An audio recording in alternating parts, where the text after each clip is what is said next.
अस्सलामुअलैकुम। आज है हमारे पास टॉपिक क्वाड्रिलेटरल्स। यहाँ पे हम पढ़ेंगे कि हमारे पास क्वाड्रिलेटरल्स क्या होता है, ठीक है। और हमारे पास जैसे स्क्वायर है, रेक्टेंगल है, rhombus, parallelogram, kite and trapezium, इनकी हम साइड्स के बारे में पढ़ेंगे और एंगल्स के बारे में जानेंगे कि हमारे पास इनके एंगल्स कौन कौन से होते हैं। तो हमारे पास सबसे पहले क्या है, क्वाड्रिलेटरल की डेफिनेशन ले लेते हैं। All four sided shapes are called quadrilaterals. जितनी भी हमारे पास फोर साइडेड शेप्स होती हैं उनको क्या कहा जाता है, क्वाड्रिलेटर्स कहा जाता है, ठीक है। तो अब जितनी भी फोर साइडेड फिगर्स होंगी, चाहे वो रोम्बस आ जाती है, रेक्टेंगल है, स्क्वायर है, काइट है, तो ये हमारे पास क्या होगी, क्वाड्रिलेटरल होगी। अच्छा, तो फिर आगे चलते हैं। Quadri means four and literal means side, ठीक है। क्वाड्रिलेटरल से यहाँ पे हमारे पास क्वाड्री से मीन होगा four and literal means sided, यानी कि फोर साइडेड फिगर। अब फिर देखा जाता है all quadrilaterals can be divided to form two triangles. Quadrilateral को जब हम डिवाइड करते हैं तो हमारे पास दो ट्राइंगल्स बन जाती हैं। जैसे कि यहाँ पे शेप में मेंशन है, हमने इसको डिवाइड किया टू इक्वल पार्ट्स में, तो हमारे पास टू ट्रायंगल्स आ गए हैं। जैसे यहाँ पे शेडेड पोर्शन में एक ट्रायंगल शो की गई है और नॉन शेडेड एरिया में। We already know that the sum of angles of triangle is 180। Triangles के जो एंगल्स का सम लिया जाता है वो हमारे पास कितना हो जाता है, 180 हो जाता है। तो sum of angles of quadrilateral क्या होगा हमारे पास, अगर हम ले लेते हैं sum of angles of two triangles, यानी कि अगर एक ट्रायंगल्स जो है वो हमारे पास उसके एंगल्स का जो सम लिया जाए वो 180 है, तो अगर हमारे पास यहाँ पे जब हमने क्वाड्रिलेटरल को टू इक्वल पार्ट्स में कट किया था तो हमारे पास टू ट्रायंगल्स बनी थी, तो 180 प्लस 180 हमारे पास कितना हो जाएगा, 360 डिग्री। यानी कि क्वाड्रिलेटरल के जो एंगल हैं वो हमारे पास कितना हो जाता है, 360 डिग्री। अब यहाँ पे हम शेप को डिस्कस कर लेते हैं कि हमारे पास सबसे पहले क्या है, स्क्वायर।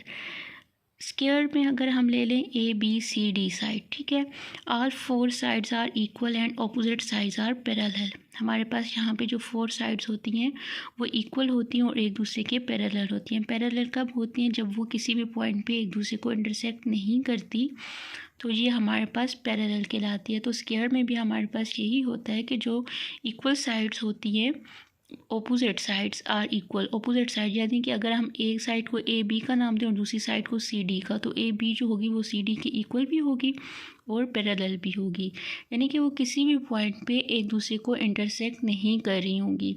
तो हमारे पास जो स्क्वायर में एंगल बनता है, each angle is equals to 90 degree. यहाँ पे बनने वाला हर एंगल, इसकी मेजर कितनी हो जाती है, 90 डिग्री। नेक्स्ट है हमारे पास रेक्टेंगल। रेक्टेंगल अब हमारे पास ये भी फोर साइडेड फिगर है, लेकिन स्क्वायर में और रेक्टेंगल में डिफरेंस क्या होता है, two pairs of opposite sides are equal and parallel. अगर यहाँ पे पेयर बनाया जाता है, जैसे कि एक साइड ले ली जाए ए बी और दूसरी सी डी। अब ए बी और सी डी जो है वो एक दूसरे के ऑपोजिट साइड्स हैं, तो ये एक दूसरे के ऑपोजिट होंगे और पैरेलल होंगे। और जैसे कि ए सी और बी और डी ये एक दूसरे के साथ क्या हो जाएंगे, ऑपोजिट हो जाएंगे और एक दूसरे के साथ पैरेलल होंगे। अब यहाँ पे जो हमारे पास एंगल होता है, each angle equals to 90 degree. यहाँ पे भी हमारे पास जो एंगल है वो 90 के ही इक्वल होता है।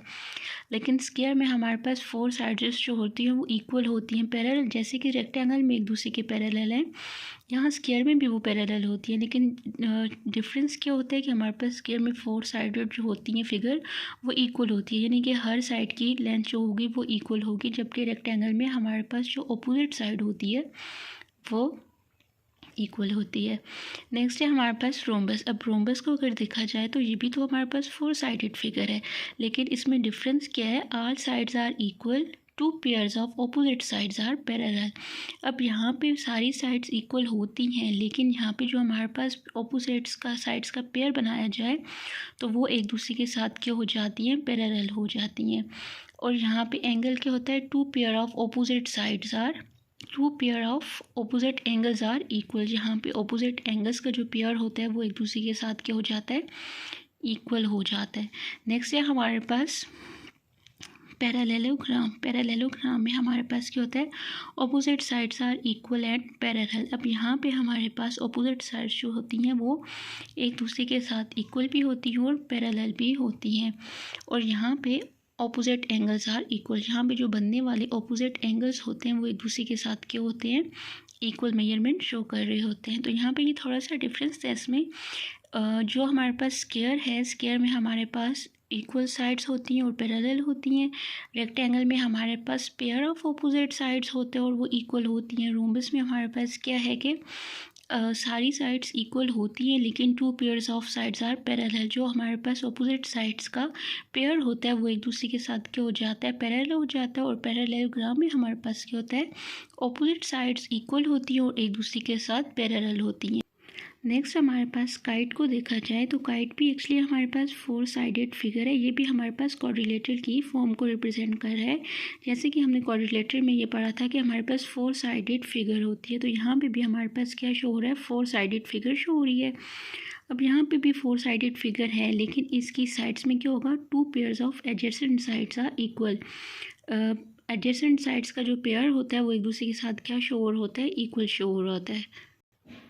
अब नेक्स्ट में हमारे पास ट्रेपीजियम को देखा जाए। ट्रेपीजियम में भी हमारे पास ये 4 साइडेड फिगर ही है, ठीक है।